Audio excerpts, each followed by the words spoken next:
afẹ́ra mọ́tò ọ̀la ohun tí a gbé kalẹ̀ yìí jùjà lọ. ohun tí a gbé kalẹ̀ yìí jùjà lọ. ohun tí a gbé kalẹ̀ yìí jùjà lọ. afẹ́kọ́lé ọlọ́lá afẹ́ra mọ́tò ọ̀la ohun tí a gbé kalẹ̀ yìí jùjà lọ. bákùnrin òun ṣe fẹ́rí jẹni tó ṣàbòsí fún un tó fi wá rálì jẹ náà gbogbo wọ pẹ̀lú tíwọ̀ pẹ̀lú ẹnìkan jà tí wọ́n ní ọjọ́ tán tó ní òní tán ìwọ náà ó tán jọ kan o láti ìjọ tí ìwọ náà ó tán. A'udhu billahi minash shaitanir rajim. Bismillahir rahmanir rahim. Wa man yargab an millati Ibrahima illa man safiha nafsahu walaqad istafaynahu fid dunya wa innahu fil akhirati lamina salihin. Allahu akbar. Kullul khalqi qad jaru. wọ́n náà dákun torí ọlọ́run gbogbo bí ọba wà. wàrà alùlẹ̀kùdà wàlẹ̀kùlù qad jaru. bọ́ ọ bá fẹ́ mú eríire délé bó o ti mú ọ lọ ní gbogbo ọdọọdún. Allahu akbar. bá ń fọwọ́ rẹ méjèèjì kan sára sọ́lọ́ ń pè Allahu akbar lẹ́ẹ̀kan náà. Allahu yaf'alu ma. ó tún ń sa àwọn ọwọ́ sọ́lọ́ tó fún ọ lọ́wọ́ náà tó ké sára sọ́ba náà. Yagataru min qadari wallahu muqtaru. àyìnmáyé ni ó lọ́wọ́ tó fẹ́ gbé e láyé lónìí tọ́lọ́hún òjò orí gbé má. Allahu akbar. mo ní o bá ń pariwo pé Allahu akbar lẹ́ẹ̀kan náà. Rabbul la sharika lahu. àwọn kan fẹ́ sọ̀rọ̀ nínú ayé ọlọ́run ti gba ọ̀rọ̀ lẹ́nu wọn. Yusarrifu al-amra tasrifa wa yaqtaru. bí o bá fẹ́ kọ́lọ̀ ń dá ìjọ àlùbáríkà fún wọn náà tó lò ó títí lójú ayé rẹ tó o bá tún lọ tán tí ò ní bàjẹ́ bọ́lọ̀ ti ṣe fún Mawlana Sheikh Abdulyekeen bá ń pariwo pé Allahu akbar lẹ́ẹ̀kan náà. Ya malikal mulki. ọlọ́run náà ní í jẹ́ bẹ́ẹ̀. Ya man la wathira lahu. Alimul mulkuka wal agiyaru. ìkẹ́ ọlọ́run ọlọ́run àti orí àjẹjẹtẹ́ kí ó máa bá aṣíwájú ayé àti tọ̀run Ànábì wa Muhammad Sallallahu alayhi wa sallam. bí ó bá jásí pé ní sọ́ọ̀bà la wà ní àmà sábà yóò bá Nábì jù báyìí lọ. Sallallahu alayhi wa sallam. àbọ̀sẹ́kùnrin àsàlátù afáwa àgbà ní Kánò Mawlana Sheikh Muhammad Nasiruddin Al-Kabari Radiyallahu ta'ala. as-Salahaji alamasaba buku karama al-kiyama wa. Amina. Mawlana al-Kibritul Ahmar al-Sheikh Ahmad al-Rifai inda salati. Sheikhu radiyallahu ta'ala anhu. Alekun yọ́nú Ọlọ́run masaba sefu Sheikh salati. Amina. Bàbá wa àgbà Mawlana Sheikh Abdulaziz Ọlọ́run gbọ́. Radiyallahu ta'ala anhu. Bàbá wa àgbà l'Abẹ́òkúta. radiyallahu alekun ta'ala. karama alikiyama ọlọmọba ṣe fún wa. Amina. Mawlana Sheikh Najimuddin al-Kubra. tagamadahu Baba wa Allahu ní bi Ìbàdàn. rahmatihi amin. Alekun karama alikiyama ọlọmọba ṣe fún wa. Amina. Ó fi wá dérí baba alubarika tí alubarika wọn ń jà káàkiri gbogbo ayé. Ní ọdún tó lọ à ń dúpẹ́ pé a ṣe 40 years. Ọdún yìí wá jẹ́ 41 years. Alhamdulillahi. Bí èèyàn bá gbé nǹkan kalẹ̀ láàrin oṣù kan tó bá lọ yóò yí lọ́wọ́ ń gbà mí. Àwa ń fi ọdún yìí dún. Alhamdulillah. Bàbá náà alekun ìyọ́nú Ọlọ́run bá wa ṣe fún Mawlana Sheikh Abdulyekeen. Amina. Mo kí bàbá wa lábẹ́kúta. Adamallahu hayatahu Mo kí wa bàbá wa ní dhikrahu. Ìbàdàn. Mo kí bàbá wa Mawlana Sheikh Najimuddin al-Kubra. تلقى بكل بلاد إن عللت بها أهلا بأهله وجيرانا بجيراني. أهلا بأهلي وجيرانا بجيراني. Mo kí Honorable Yẹpẹ. أدام الله حياته. Mo kí bàbá wa láti Kótòfúà. تلقى Bàbá wa بكل Gaskiya, bàbá wa بلاد Nísẹ̀yìn. Bàbá wa Tìmẹ́yìn àti gbogbo àwọn àfa wa, bàbá wa Lẹ́dẹ. إن Bàbá wa عللت بها Odò, Al-Fulani. Bàbá wa Ọlọ́run bẹ̀rù ẹ̀. Bàbá wa Sheikh Ahmed. Bàbá wa أهلا Níkẹjà. بأهلي. Ó fi kárí gbogbo ẹ̀yin àgbàlagbà. قوكم Mo kí الله. yín. Mo kí àwọn tí Ọlọ́run fi ṣe gbàngbọ́lá bàbá wa Mawlana Sheikh Muhyideen Abdulyekeen Mustapha. أدام الله حياته Khalifa wa وذكره. ní Lagos State. أدام الله حياته. Ọbẹ̀ lè bàbá wa Bẹ́ńbẹ́ àti gbogbo ẹ̀yin bàbá Sàràkí ni Tùràkí ni gbogbo yín. Ọlọ́run ní yẹ̀yìn ní sáà o. Gbogbo àwọn آمين. Khulafa o mo kí yín. Gbogbo ẹ̀yin ìyá wa mo kí yín. Àti ẹni tí ó máa retí pé ṣé Gbodofu ní dákọ̀ òun ni. Mo dákọ̀ wọn náà. Salamullahi alaikum wa rahmatuhu wa barakatuhu. وعليكم السلام ورحمة الله وبركاته. Kí ọ̀rọ̀ ọmọ gùn. Àwọn kan lówó láyé. Wọ́n gbà wípé bá a bá ti lówó òpin eríire ni. Àwọn kan ní mímọ́. Wọ́n gbà pé bá a bá ti ní mímọ́ òun ló pin eríire. Sa'adatu abudin laysa bil mali mutlaqan. سعادة عبد ليس بالمال مطلقا. Àṣekẹ́yàn ṣeríire láyé laysa bil. بالمال مطلقا. Eríire ò parí síbi ká lówó. سوى سبب نوى سعادة تارة. Owó níní nílé ayé ó jẹ́ sábàbí ni fẹ́ni ó bá lóore kó fi ṣeré. فإن الفتى يشكو به بدنيله. Mélòó mélòó ẹni ó lówó láyé àwọn ọ̀rẹ́ tẹ owó ó padà ṣe rí ibú pẹ̀lú owó tó ní. من البازل في أركان سوء شقوة. Nítorí tó tí Ọlọ́run fún lówó kò fowó tiẹ̀ ṣeré iná síbi gbogbo eré ibú ni. وعبد سعيد Ẹni á lè pèlè lérí ire láyé. بالحقيقة عابد. Bàbá ń wọlé rí ire láyé bílẹ̀ àkìkọ́ ti àbídùn. وعبد Òun lẹni tó jẹ́ lẹ́sìn Ọlọ́run bí irú Mawlana Sheikh Abdulyekeen Mustapha. وعبد سعيد. Mawlana Sheikh Abdulyekeen Mustapha. عبد سعيد. Wọ́n ṣe rí ire láyé àyìnmáyé ọgọ́rẹ̀ èèyàn làwọn àtàndé rí ire látara wọn. وعبد سعيد. Àsẹ́ni alẹ́ ìpele lérí ire láyé. بالحقيقة عابد.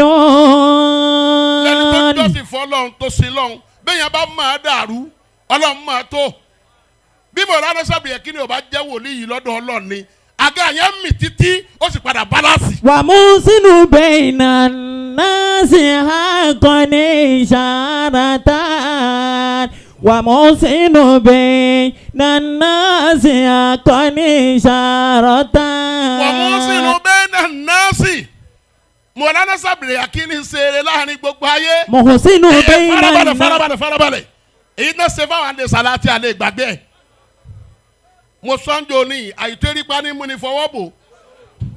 mo ní gbogbo ọmọ sàlátì tó lọ dàrú mọ̀jánà ni wọ́n kéwú. wá di pọ́ǹkì ẹ̀. àwa jàlùbáríkà ẹ̀ lè kẹ́jú jàlùbáríkà Mawlana Sheikh Abdulyekeen. mú sínú bẹ́ẹ̀nà náà sì. kéèyàn kéwú lọ́fẹ̀ẹ́. láì nẹ́kọ́ bọ̀. kọ́ra àwọn tó lọ káyọ̀rọ̀ àlùbáríkà ọ̀la Sheikh Abdulyekeen Mustapha. mọ̀ sínú bẹ́ẹ̀nà náà sì. Mawlana Sheikh Abdulyekeen ń ṣeré láàrin èèyàn. akọni ìṣàràtà.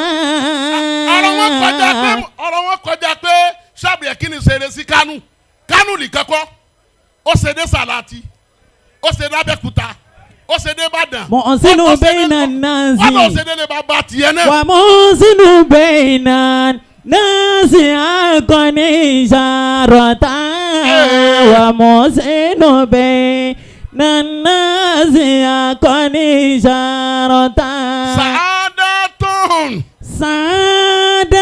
Sàádàtún. Eríire tá ń ṣe ní sọ́ọ́bà lọ́dọọdún. Tujà dídúkọ̀ làmín. à ń fi ọdún yìí dùn ni lọ́dún tó lọ bó ti pọ̀ tó nígbà tó débi báyìí lónìí a tún kí Ọlọ́run kú sẹ́. wà ikibalun ala kaidili asodi. Mawlana Sheikh Muhyideen wà ikibalun. ala kaidili asodi. alawasala àwọn tí wọ́n láwọn ò ní gbà àwọn náà padà ń gbà nísìn. ó ti kọjá ara wọn o ẹ̀yin náà fi wọn ra wò sójú ara wọn. wà ikibalun ala kaidili asodi. wà ikibalun ala kaidili asodi. ànígbà tí ó di àárín àwọn Lárúbáwá tí wọn ò ní wíkẹ́wù sí i lẹ́nu. Ikibalun. ala kaidili asodi.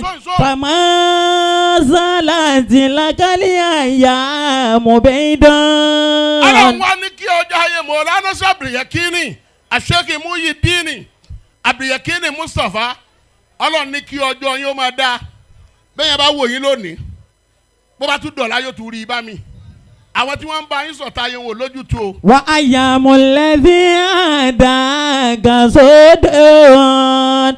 wa ayamulladhi adaka sodon. Àṣẹ́ni Ọlọ́run ń gbé dìde fáwọn ẹ̀dá rẹ̀ ẹ̀dá kan ń pé kó ṣubú o yóò sojú Olúwa bí ó ti ṣe wá ṣubú yóò sojú Olúwa. ẹni Ọlọ́run gbé dìde fáwọn ẹ̀dá rẹ̀. ẹ̀dá kan ń pé kó ṣubú yóò sojú Olúwa bí ó ti ṣe wá ṣubú yóò sojú Olúwa. bàbá Mawlana Sheikh Muhyideen ẹni Ọlọ́run gbé dìde fáwọn ẹ̀dá Ọlọ́run rẹ̀. gbé yín dìde níkẹ́ fún gbogbo ayé ni. ẹ̀dá kan pé kó ṣubú yóò sojú Olúwa. kẹ́nìkan wá jòkó bì kan pé kíru oore yóò ṣubú sẹ́ni pé òun ni ó parẹ́ tìrantìran. bí ó ti ṣe wá ṣubú yóò sojú Olúwa. wa in yuridu an yakhda'uka bí gbogbo ayé bá ń bá yín sọ̀tẹ̀ tí wọ́n náà fẹ́ jẹ́ kẹ́ ẹ wó. fa inna asbaka Allah ọba tó tú àwọn tẹ́ gbaṣẹ́ lọ́dọ̀ wọn ni ó tú ẹ̀yin náà kò ní jẹ́ ṣubú ńgbà kan. huwa allazi ayyadaka binasrihi wa bil mu'minina.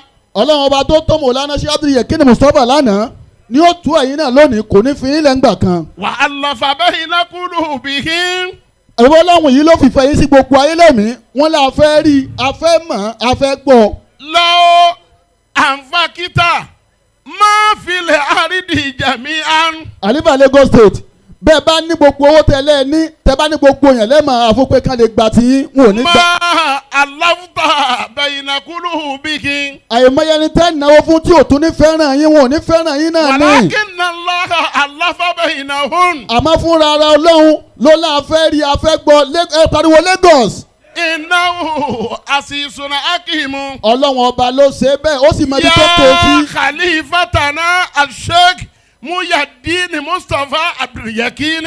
àpè Khalifa Lagos State tòní tọ́lọ́ ń gbé síbẹ̀ lónìí. àsìbùkálà. ọlọ́run ọba wa tó yín. àsìbùkálà. ọlọ́run ọba wa pẹ̀lú yín. àsìbùkálà. ọlọ́run ò ní fi yín lẹ̀. wàmánì tàbá kàmínàlì mu'minina. àti gbogbo jàmáà sọ́ba tó bá pẹ̀lú yín pẹ̀lú dáadáa ní ó tu àwọn náà. ọ̀rọ̀ àkọ́kọ́ nù. ọ̀rọ̀ àkọ́kọ́ nù ni. ọ̀rọ̀ ẹlẹ́ẹ̀kejì anabi Muhammad jòkóńjọ́ kan. ìdìrọ̀ kàìnáwù dọ̀yìkà tá bàdà ti sànà yẹ́rù. sábìlì fatai àbí anabi jòkóńjọ́ kan ìṣẹ́jú márùn-ún náà ni. ìdìrọ̀ kàìnáwù dọ̀yìkà tá bàdà ti sànà yẹ́rù. anabi wọ́n rẹ́rìn títí àwọn èèyàn fi rí anabi pẹ̀lú eyín rẹ̀ pé anabi léjì. fàkọ́lá làwọn Umaru mọ́ àdìyàkà ya Rasulallahi bí àbí anta wa ummi. Sayyidina Umaru ìwọ̀n ń sọ fún anabi Muhammad pé ẹni tí yóò bá anabi ó jẹ̀bi ara rẹ̀ o. mọ́ àdìyàkà ya Rasulallahi. kí ni pa wa anabi Muhammad lẹ́rìn báyìí. bí àbí anta wa ummi. mo fi bàbá mi àti ìyá mi mo fi bẹ̀wò sí Ọlọ́run. fàkọ́lá rajulani min ummati jaziyan. anabi wa Muhammad ó ní àwọn ọkùnrin kan nínú àwọn àjọ mi ni wọ́n ń jà. bayna yaday rabbil izzati. wọ́n wá déwájú Ọlọ́run eléyìí sọ pé ìníjó wàlìjẹ́nà àfi tí n bá gbẹ̀tọ́ mi lọ́wọ́ rẹ̀. uzili mazilimati min aki. ọlọ́mọ ìyá òun tó ṣe àbòsí fún òun yìí ìwọ Ọlọ́run bá gbẹ̀tọ́ mi lọ́wọ́ rẹ̀ mọ́jọ́ wàlìjẹ́nà. faqala Allahu tabaraka wa ta'ala li-talibi. Ọlọ́run wá ń sọ fún ẹni tí ń béèrè àti gbẹ̀tọ́ ẹ̀. fa kayfa tasna'u bi akhika. kí ló dé tó o fẹ́ gbẹ̀sẹ̀ lọ́wọ́ ọmọ ìyá rẹ tó ṣe ọ́. walam yakun min hasanati shay'un. bẹ́ẹ̀ni Ọlọ́run ti ń wo gbogbo dáadáa tó ṣe bá a bá gbẹ̀san àbòsí tó ṣe fún ọ jàǹbá tó ṣe fún ọ bá a bá yọ ọ́nù gbogbo ṣẹ́ rẹ̀ kò ní kùsẹ́ kankan fún ọmọ lárí kìí. qala ya rabbi. ó ní ìrìn Ọlọ́run ọba. faliyamili mini awzari. faliyamili mini awzari. bí Ọlọ́run bá gbẹ̀san kúrò lọ́dọ̀ rẹ̀ tán gbogbo aburú tóun ṣe òkè tí ẹrù ẹ̀ṣẹ̀ tóun rù ìwọ Ọlọ́run bá ń dìílù lérí. qala wafadati aina rasulillahi sallallahu alayhi wa sallam bilibukai. lẹ́yìn bàtà nàbí wa Muhammad tó rẹ́rìn tán lànàbí bá tún sunkún. summa qala. omi ń dà lójú ànábì wa sọ pé. inna dhaka al-yawma yahtaju an-nasu ila ma yamilu anhu min awzarihim. ọjọ́ àlìkìyàmọ̀ taari ó kálukú ń gbọ́ ẹni tí ó ràn án lẹ́rù ni kò tún nídìí ẹni tí ó dìkọ́ ẹrù rẹ̀ mọ́. faqala Allahu ta'ala li-talibi. aláwọ̀ ń sọ fẹ́ni tó fẹ́ gbẹ̀sẹ̀ lọ́dọ̀ ọmọ ìyá rẹ̀. irfa basaraka. aláwọ̀ ní irfa basaraka wọ̀ kákà yìí. fanzur fil jinan. nígbà tí ó wọ̀ kákà ló bá rí àlìjẹ́nnà. farfa ra'sahu. owó dé. abqakumullah. faqala ya rabbi. ó ní ìrìn Ọlọ́run mi. ara madaina min zahabi. àkọ́kọ́ tí ìrìn Ọlọ́run ní kí n wò yìí ó ní ìrìn ara àwọn àlìjẹ́nnà àwọn ọ́fíà àwọn alẹ́ àwọn duplex ni mo rí tí wọ́n kọ́ pẹ̀lú góòdì. وقصورا من ذهب مكللة بلؤلؤ wọ́n tún fi àwọn dáyámọ́ǹdì wọ́n fi ṣọ̀ṣọ́ sínú ilé náà. لأي نبي هذا ìrì ọlọ́run anabi wo ló ṣiṣẹ́ tí wọ́n lọ́n fẹ́ fún nírú ilé yìí. أو لأي صديق هذا ta ló jẹ́rẹ̀ ìrì ọlọ́run tó fún nírú àyè yìí. أو لأي شهيد هذا ẹlẹ́rìí rẹ̀ wo ló ṣàgbákò orú àyè yìí lọ́dọ̀ rí ọlọ́run.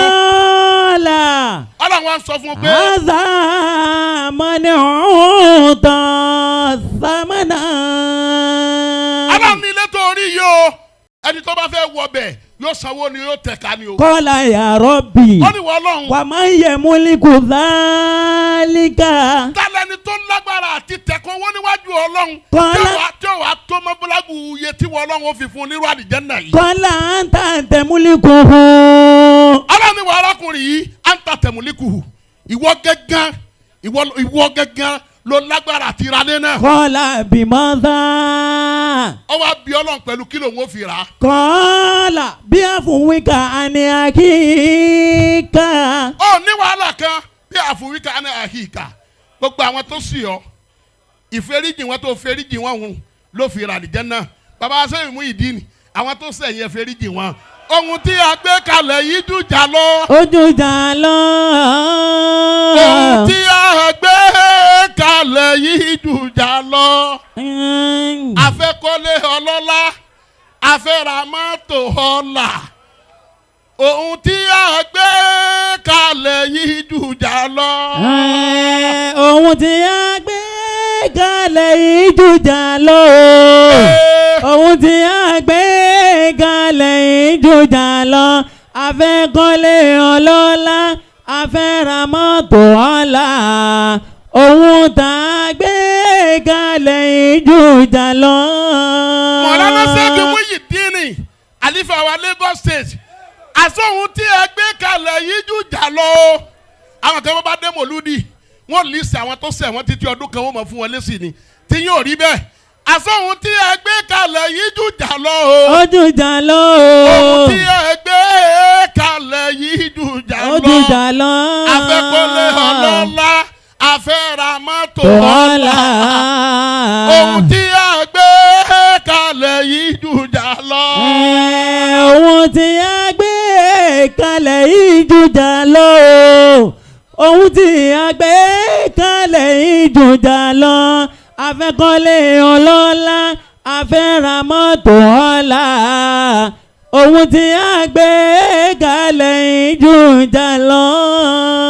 bọ́kùnrin òun ṣe fẹ́rí jẹni tó ṣàbòsí fún un tó fi wá rálì jẹ náà gbogbo wọ pẹ̀lú tíwọ̀ pẹ̀lú ẹnìkan jà tí wọ́n ní ọjọ́ tán tó ní òní tán ìwọ náà ó tán jọ kan o láti ìjọ tí ìwọ náà ó tán subhana rabbika rabbil izzati amma yasifun.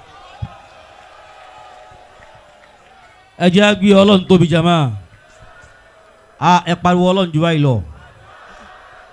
ìwọ ìyàwó tọkọ rẹ ṣe ọ láti 1986 láti 1986 títí di ìsìn yìí àwọn prof wọ́n ní kí n sọ pé torí pé ó fẹ́ ìyàwó lé àwọn prof ni wọ́n sọ bẹ́ẹ̀ o àtàwọn Dr. Qasim ọlọ́mọṣẹ́ ìjárí wọn pẹ́ ọlọ́run járí àbá wa Mawlana Sheikh Ibrahim Gbodofu ọlọ́mọṣẹ́ ìjárí wọn pẹ́ o ṣe rí ngbà tí wọ́n ń sọ̀rọ̀ baba Mawlana Sheikh Abdulyekeen mo rí Mawlana Sheikh Muhyideen inú wọn dùn pé ọ̀rọ̀ dáàdì mi ló ń sọ yẹn ọ̀rọ̀ dáàdì mi ló ń sọ yẹn mo rí àwọn prof àtàwọn doctors àtàwọn sọ́ọ́bà ọ̀rọ̀ àbáwá ni wọ́n ń sọ yẹn mo wá rí àwọn sẹ́yìn dá wa lé wọ́n wá ń smile pé ẹ mọ́kọ́ mi aládìsá mò ń gbọ́ mo sì ń fìlẹ̀ láti inú ẹ̀mí wọn téèyàn bá ní tó da inú rẹ̀ ó máa dùn ọlọ́run má bà inú jẹ́ láéláé ní báyìí ibi tí a máa lọ akí ọba wa Al-Kubra ọlọ́run mọ́sá ìjárí bàbá pẹ́ o